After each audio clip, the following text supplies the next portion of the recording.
Hello, everybody, and welcome inside episode 2 of That Movie Is Ours Now. That's Spider-Man, that's a one-handed Morgan Freeman bobblehead, and my name is David Sugarman. That Movie Is Ours Now is a podcast that's all about talking to people about the different movies that have changed, influenced, impacted their lives in some way, big or small. Today's guest, I'm really excited about. He's a former fellow Indiana Hoosier who currently writes about all things South Carolina football related for the state newspaper. That is Ben Portnoy. Ben and I are going to be talking all things Top Gun, both the original and the latest, Top Gun Maverick. Good morning, aviators. This is your captain speaking. This is your spoiler warning right here. Pay attention. If you're looking down at your phone, this is it right here. Spoiler warning. If you have not seen Top Gun Maverick yet, by the time this is out, it'll be out in theaters for at least well over a month. However, if you still haven't seen it, we're all leading busy lives, understandable, and you don't want it spoiled for you. Get to your local theater if it's still in there. Go watch, go enjoy, have some popcorn, have a great time. This episode will be back here waiting for you when you've finished and you want to hear our thoughts about it. Movies have sometimes intentional and sometimes an unintentional, really lasting impact. And not just emotionally, but on our culture. You take a blockbuster like Jaws, which is credited to a lot of people's fear, sometimes unfounded, of sharks. Of course, there are documentaries like Super Size Me, which had a profound effect on people's knowledge of the fast food industry and an effect on the fast food industry themselves, of how they maybe had to market themselves a little bit differently and get rid of the supersized menu in the case of McDonald's and different effects like that. As you can probably tell, I'm not the most fashionable guy in the world, so maybe fashion-related movies haven't had a lasting impact on me, but there are several movies that have done that sort of thing for other people, more fashionable people than me. You take a film like The Great Gatsby, whichever iteration you want to talk about, and all the Gatsby-themed parties there may be over the years, you probably been to one or know someone who has. He sent me an actual invitation. Seems I'm the only one. You take an iconic classic like Breakfast at Tiffany's, Audrey Hepburn, the icon that she is, and the fashion statements that were made in that film. And a little bit more recently, a movie like The Devil Wears Prada, proving that a blue sweater, or in my case, a blue t-shirt, is never just a blue sweater or t-shirt. You're wearing a sweater that was selected for you by the people in this room. To circle back to Top Gun, it's a movie that had its own impact in a way of how the military was being perceived. This when the original came out in 1986, the military didn't necessarily have a great image in many people's eyes, still in the shadow of the very divisive impact of the Vietnam War. And Top Gun became a huge recruiting tool for the military. So we'll dive into the cultural impact of Top Gun, the effect it had on the Navy and Navy enlistment, and all the things wrapped up in that, as well as the emotional tie so many people have to now Top Gun Maverick, and especially the original. Even people that maybe weren't around when the original came out, like Ben and I, who were born more than a few years after the original was released. It's still one of Ben's favorite movies of all time. Why is that when it came out so long before he was born? He wasn't part of the generation that was obsessed with the film. So we'll talk all things Top Gun, all of that and more in this podcast. Can't wait to get going. Not going to make you wait any longer. This is That Movie Is Ours Now, episode 2 with Ben Portnoy. Okay, man, let's turn and burn.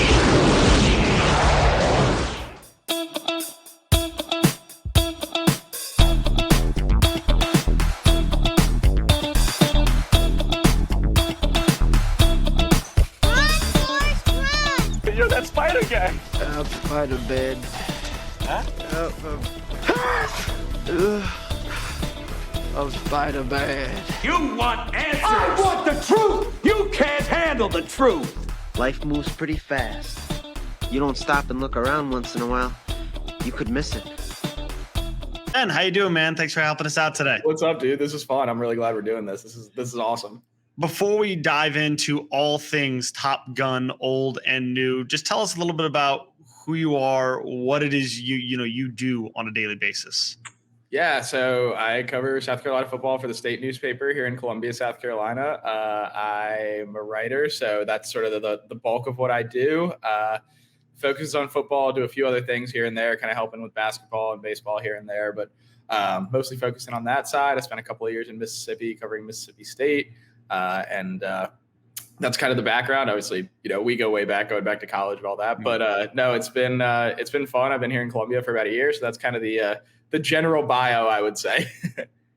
Before we dive into the nitty gritty, the old Top Gun, Top Gun Maverick, which is doing fantastic. It's one of Tom Cruise's already best movies, over 600 million worldwide at the box office as we record this on June 10th. But normally when I was asking people about, the old Top Gun and when I first went to go see it, it was like our dad's ages. So in the 40s and 50s and movies that like had a chokehold on their generation. So when you emailed me, oh, that's one of my favorites, I can't get enough of Top Gun and I just saw the new one.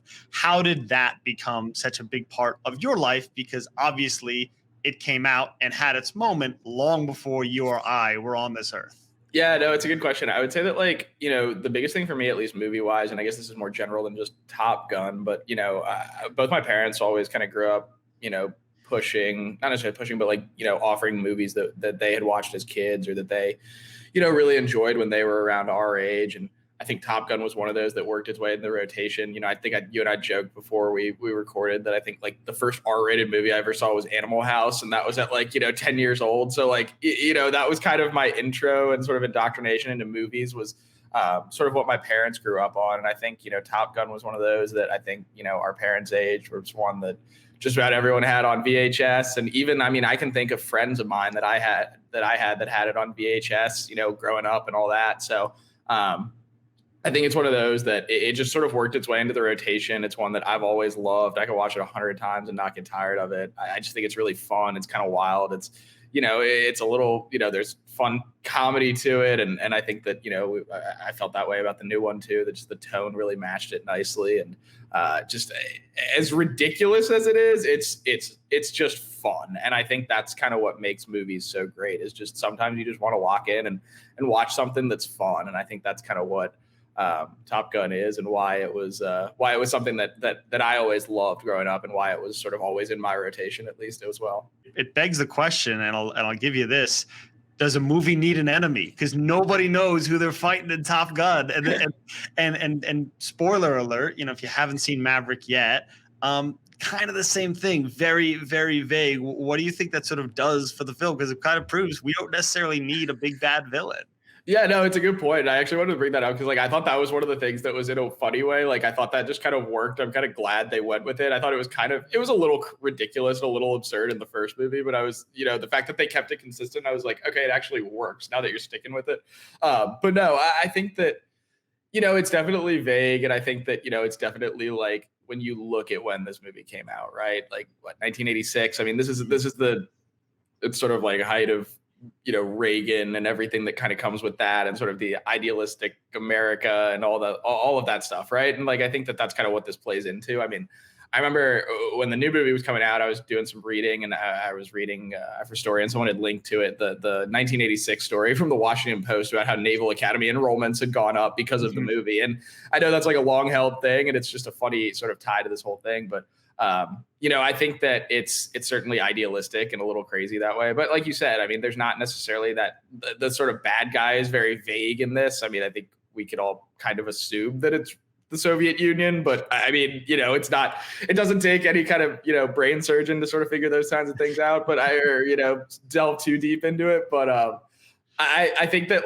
the fact that it's vague obviously is sort of part of the idealism of the whole movie and that kind of thing. But I do think it makes it kind of fun. It makes it, there's not really any polarization to it. It's kind of just whatever, you don't really have to think about it. And I think that that's what makes a movie it's Top Gun fun is you don't really have to think about it. You just kind of watch it and enjoy the fact that this movie, there's these crazy plane stunts and everything else going on and just sort of soak in sort of the I don't know, sort of the fun of it. And I think that's what makes movies like Top Gun so great. One of the great things about Top Gun and Maverick as well. I went to the theater to see it this week, and on top of seeing a full theater, which gives me a big smile, I was sitting next to what I assume was a mother and son, and the son absolutely maybe 9, 10 years old, locked in, and every few minutes the mother clearly whispering, "Oh, that's from the first one. Oh, that's kind of a callback. That's kind of this," and then towards the end, the son asking, "Wow, so that was based on a true story?" Then the mother having to break it to him. But taking that back, I think makes me want to bring it back to you, where how did this sort of, generation movies, a lot of times when parents show them, maybe they don't hold up for their kids, but it feels like it did for you. And in some ways, did that bring you any closer or create something with your family or your father, whoever you watched it with?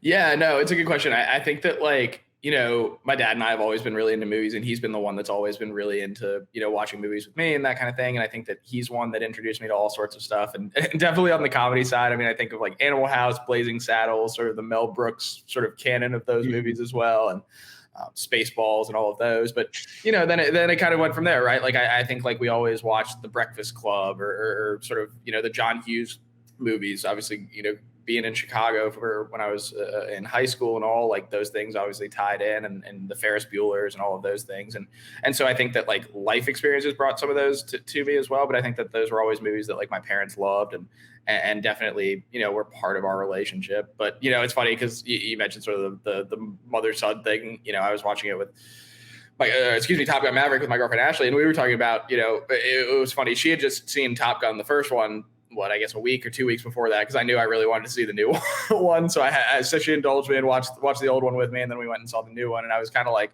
I was totally doing the annoying thing where it's like, pointing at the screen and being like, "Oh my God, that's one from the first one." He said it. There it is. Top Gun's an interesting one because in talking to a lot of people from that generation and a little bit older when that movie came out, now could easily do, hey, Top Gun, and you're watching it within 5 minutes, maybe for $5, or it's on a streaming platform. Back then, it happened to be just one of the movies that was on repeat on television all the time. So was that something that, your parents and dad said, like, yeah, I've seen this movie, a million times because this is what was on?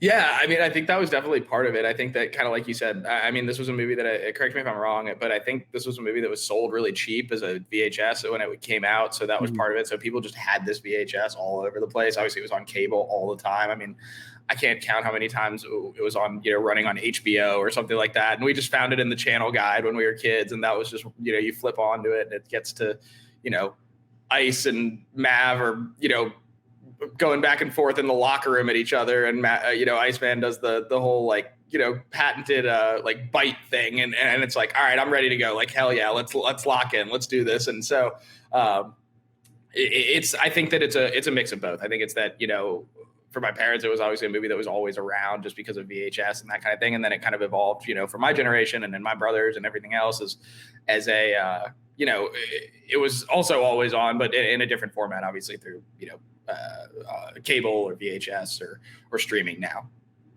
For Maverick in particular, diving in, obviously, big legacy sequel, a lot of years in the making, and not just in the making, but it was supposed to be released back in 2019. They held off wanting to put it in theaters, trying to get on the other side of the pandemic. And so much of the movie plays off of nostalgia. And sometimes those big heartfelt moments, they can feel unearned because it's just like, oh, they're just talking about the first movie. I have to be honest, watching it, I said, okay, I understand it's a big callback and there's a lot of stuff with Goose and Rooster and all that.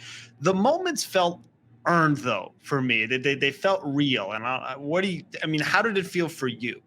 Yeah, I thought the same thing. I mean, I think the only part where I thought it was a little maybe overblown was that sort of montage, but also like it's Top Gun. It's going to be a little bit cheesy. So who cares? Like, I think it's funny because I think, you watch a movie like this and I think that the reality is like, yes, it's maybe not the most critically, in terms of like, this isn't the movie that, a critic's going to watch and say, hey, these are the amazing things about this film and why it's important to film and all those things, right? Like, this movie is a little bit silly on some level, but I think that everyone accepts that. And that when you're walking into it, that, that's why when you have things like the callbacks to Goose or, the talk to me Goose, or, it gets to the end and I guess spoiler alert, right? It's the talk to me dad from Rooster, Miles Teller's character, right? Like those things hit well. And I thought, I mean, sure, there were some silly parts of the movie, but I think that like for the most part, it earned it. And I thought that it wasn't too crazy because I think too, it was a different movie. I thought that it was more mission oriented, right? Like this wasn't just guys training. It spun the story forward. And I think that was the biggest thing is that, when you look at that and a movie like this and a sequel when that much time has passed, right? Are they just going to kind of remake Top Gun? Just want to manage expectations. And I don't think they did that. I thought they spun it forward in a nice way. I thought it moved the story forward, the series, whatever you want to call it, forward. And it kind of stood alone as its own story as well. And I thought that was really important. And I thought that was kind of why it made it so fun as well. What were your expectations coming in? Because I'll be honest, I saw the trailer a bunch of times within the last 6 months, and I said, I enjoyed the first Top Gun, but I have zero interest in where that character is. I just couldn't care less. And I was determined not to see it. And then, people weren't just saying it was good. They were, they've been raving about it. And it's just a movie of the summer. And I had a little bit of FOMO, and I said, all right, gotta go see it. And I'm glad I did. As somebody who loved the movie and grew up on it some, what were your expectations going in? Yeah, I think I was a little nervous because I think like I do love the first movie so much. And I think that when so much time passes, right? I mean, it's what, 36 years between sequels, between the first and the second movie. I think like you worry, does it lose the audience? Does it lose the tone? Does it lose, whatever? But I mean, when you look at the law, obviously, Tony Scott, passed away in 2012. I mean, he didn't direct this movie. Obviously, Tom Cruise is a huge piece of it. But at the same time, like there's obviously people who were involved in the first movie who are not involved in the second movie. And that's not all. I mean, that happens. It's just, you worry when that much time has passed is, okay, is this going to be a total flop? And I think that was my concern, especially with that much time passing. But I think that, that was what was so, in a weird way, like gratifying about it is that it was so fun and so good. And I mean, I'm not going to say it's the greatest sequel of all time or anything like that, but I mean, it's what I think movies are. I think it's what makes movies so exciting, so interesting, so fun, especially like box office movies, right? Because I think like when you look at movies now, I think that, it's a lot of superhero movies and some Academy Award winners. And that's kind of the market for movies right now. And I think like, that's just a reality of how Hollywood has changed. And I get that. But I think that, it sounds cliche, but like you don't get movies like Top Gun or the Top Gun Maverick or whatever, the sequel, right? Like those movies just aren't made quite in the same way that they were, even when we were growing up. And I think that that's a unique piece of this. And I think that's why movies like this are such, I mean, obviously it's a callback to the original movie, but it's a callback also to like how people go about seeing the movie and those kinds of things. I mean, that's, I think what struck me is that, I don't consider myself a huge, Marvel fan. Like I like them. I can appreciate them. I think they're fun, but I think it's just different. It did feel like a love letter to a lot of those older films and what maybe the formula used to be for a lot of movies. And formulas are kind of funny. Like you mentioned, like the Marvel movies, I love them, but they're very formulaic. And generally you always kind of know where they're going, or at least where they're going to end up. And but there are certain formulas that are always going to work if they're done well. I always joke, murder in a small town, but nothing bad happens here. It sounds stupid, but if it's done well, it's always good. And I think Top Gun and movies like that and of that era are great examples of it. If that archetype and sort of a hero's journey is done well, it's good. It's going to be good. And when you have Tom Cruise and all the effects and the flying, it just always makes for a smile. I feel like when you look at just pure like movie star, like that is Tom Cruise, right? Like obviously you've got, your Leonardo DiCaprio's and Brad Pitt's and all of that. But like when you just think like movie star, right? Like Tom Cruise is like in the dictionary for that. And I think that's what makes, what guides these movies too is, right, you have someone who is that billable character at the front end of it. But, this isn't, you look at the way Tom Cruise goes about his career, right? All the Mission Impossible movies, the death-defying stunts, the Top Gun original movie. I was reading a great piece on The Ringer the other day about sort of the flight school that he put the younger actors through to get them prepared for what they were going to go through with the movie. And it's just fascinating sort of how deep into these roles he gets. And I think that's a fascinating thing in itself, but also just, again, it's just sort of letting Tom Cruise cook for 2.5 hours and it's awesome and it's fun. And I think like, it's just sort of like there are very few times where you're going to say, hey, stick Tom Cruise in a fighter jet and you want less of that, right? Like, it's just fun. It's exciting. You're right there. Obviously, the cinematography is amazing. The stunts are amazing. The flying is amazing. I mean, just what's going on in that movie and the way that it's shot is amazing. But it's also, again, it's Tom Cruise being on a big screen and just rolling for like 2.5 hours. And it's really, really fun and exciting. And I think when you get a movie star in his or her, role like that, it's a different feeling. And I think that's what makes Top Gun Maverick so fun. And I think even for people who haven't seen the original, don't feel the way about the original that I might, or things like that, makes it a fun movie for everyone who goes to see it. One thing that I find really interesting, and you touched on before, this was very much, especially the first one, a commercial for the Navy. Like, no jokes about it. The military, which they do with a lot of different films, they have an entertainment division. Help with this movie, they were setting up at the original Top Gun outside of theaters. Naval recruitment, it was up 500% right around the time this movie was in theaters. How do you, I guess, go back and forth? Because obviously it's a movie and that's not real life. Go back and forth with, there's nothing wrong with military pride and patriotism, but striking that balance of making, young men who see this and see the world that these guys are in and say, I want to go do that. How do you drive with that balance? Because I think a lot of people, including myself, as entertaining as the movie is, can struggle with a little bit, because that's a little bit of a gray area. Yeah, no, I mean, it's definitely, I guess, for lack of a better term, a propaganda movie, right? On some level, I think that it is definitely plays into that a little bit. And I think that, for me, I think, I think you can separate a little bit when you go to the movies. I think that, like, for me, I tend to separate, or I like to think that I separate, movie from sort of real life. And I think, it's sort of the idea of something is based on a true story. Based is doing a lot of legwork there usually. I think that's sort of the way that I'd like to look at movies, right? This is entertainment. It's supposed to be fun. It's supposed to be interesting. It's supposed to be exciting. Maybe it's supposed to say something too, right? On a more critically acclaimed level differently, right?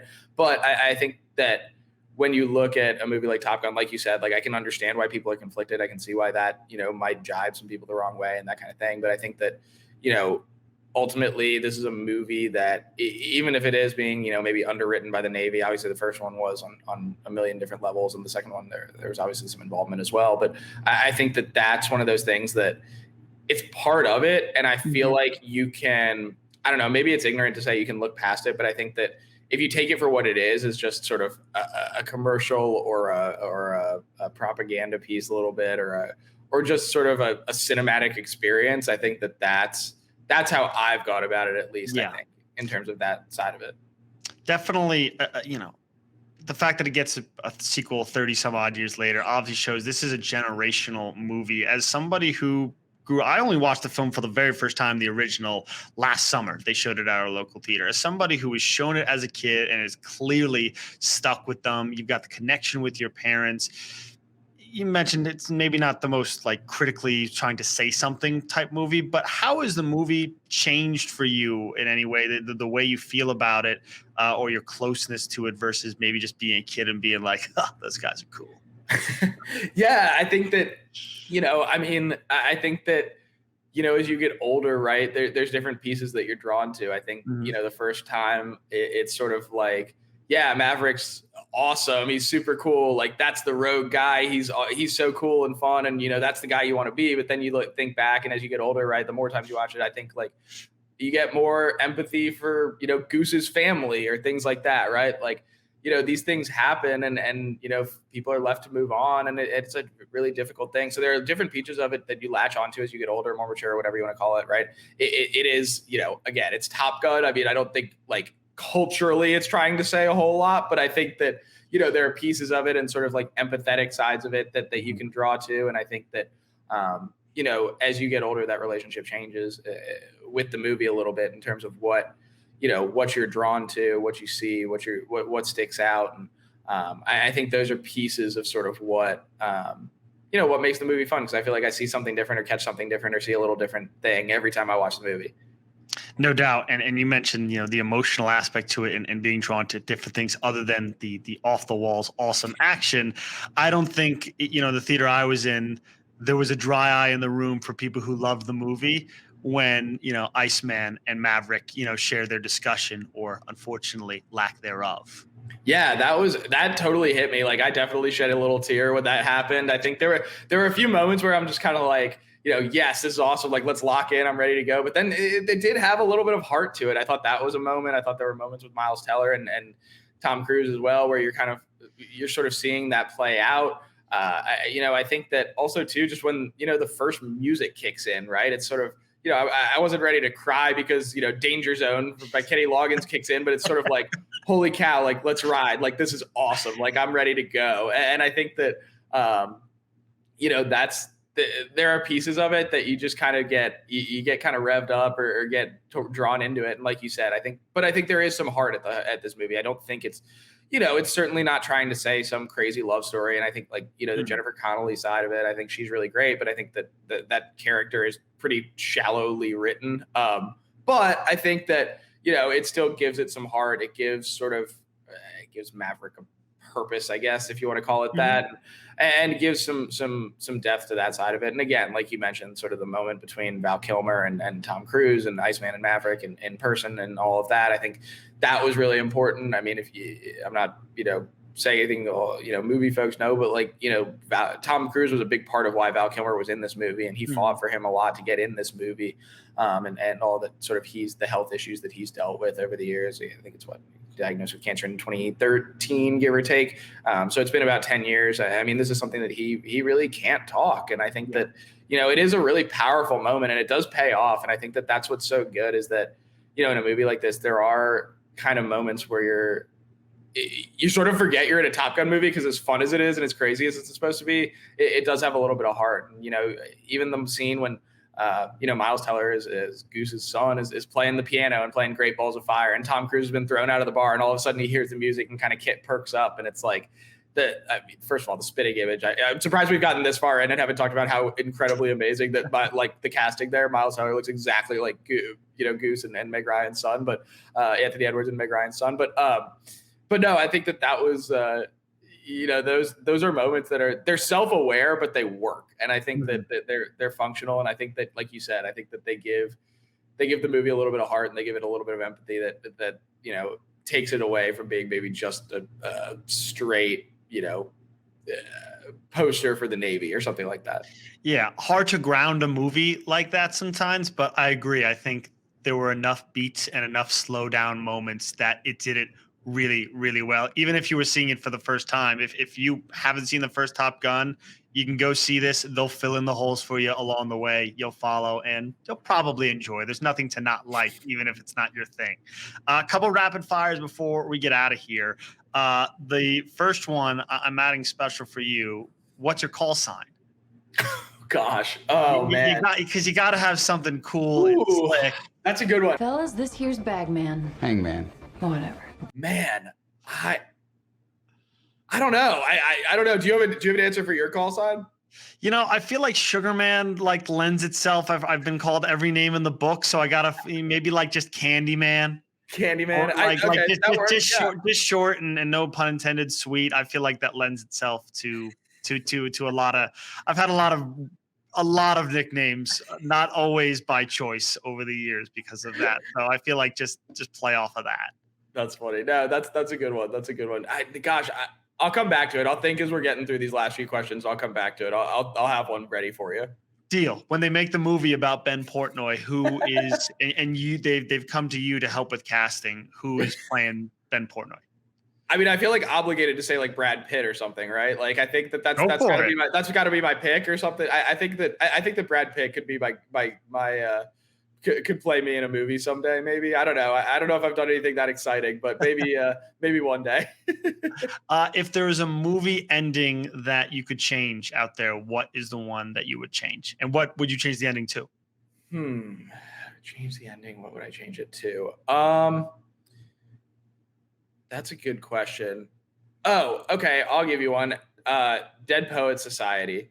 One of my favorites. I love that movie. I love the ending. And honestly, I just got to it recently, probably within the last year. I finally watched it for the first time. But I'm not as well versed, but the kid who does die, I hated that part. I thought they could have done. I don't know if you could change it because I think it does spend the movie forward and all that kind of comes following that. But there was a piece of me that was like, man, that was really sad, and everything was going so well, and then all of a sudden that happens, obviously, and sort of changes the whole complexion of the last one. I guess 15, 20 minutes of the movie, I guess, is that the sort of toward the very end of that movie. But that's one that hit me for sure, at least. I don't know how I would change it, but it definitely like affected me. Just a tiny tangent here, but as a guy who writes for a living, how did you, I think you probably see that movie through a different lens than most people. Yeah, it's certainly interesting. I think that, it was one that I had never gotten to till older, but I think it was, I definitely feel very strongly that, there's a power of the pen, as cliche as that is. I think that writing can be really powerful, really beautiful and unique and all of that. And I think that was one of those movies that it sort of shows that you can have that, and that, not to say that like writing is cool, but I think that because writing is cool. Writing is cool. Yeah, no, 100% right. But I think that like there are pieces of it that shows you how powerful language and those kinds of things can be, and how they can bring people together and obviously divide people as well. But I think that it forces you to ask really important questions and about yourself, about life, whatever. And I think that those are all really crucial things in just in life. Not to get too meta, but I think that those things like are really important in sort of a well-rounded life. And I think that that's sort of one of the big things that I always took away from that. The desert island question. You're on a desert island. You get to bring one movie to watch on repeat. What is the movie that you think you wouldn't get sick of, or would at least take the longest for you to get sick of? Ooh, if I had to make like a top 3, Top Gun's definitely on it. Okay. I'd say Wedding Crashers is probably on it, considering I've probably seen that movie 400 times at this point. As far as comedies go, that's definitely up there. If I had to mix in like something else, maybe Raiders of the Lost Ark. Those would be sort of the 3. Those are kind of in my wheelhouse of movies that I think would that would be sort of in that realm of ones that I would want to stick with. So that's kind of a cop-out answer. I guess I'm getting 3, but those would be on the short list, I guess. The last thing I'll leave you with, I'm always interested, people who really like movies, how they bleed over into their lives and their careers. And, you're not a creative writer in the sense of you're not writing fiction necessarily. I hope not, at least. Most days you're not doing that. But how does, your love for movies and the type of stories you gravitate to, when you get a chance to let loose and do your thing, how does that love sort of filmed and storytelling bleed in any way into what you do? Yeah, that's a good question. I think that, I think that as a storyteller, or sort of whatever terminology you want to use, I think that one of the things that, is always interesting is just to see how other people tell stories. And I think that that's what movies are, right? Movies are stories, and they're storytelling. And certainly it's through a lens and through film and through acting. But I think that there's things to be learned from that, right? In terms of how conflict fits into a narrative and how, things change in the flow of things and scripts and everything else. And I think that, the sort of old adage is always that if you want to be a better writer or better, journalist or all that you need to read a lot. And I think that that's, part of it. I think that's just seeing how people structure things thematically, story-wise, how the, sort of rising actions, falling actions, things like that, how to piece things together, how to get payoff, I guess, for lack of a better term. That might sound a little cliche, or maybe not the right term in terms of when you're talking about like actual people's like,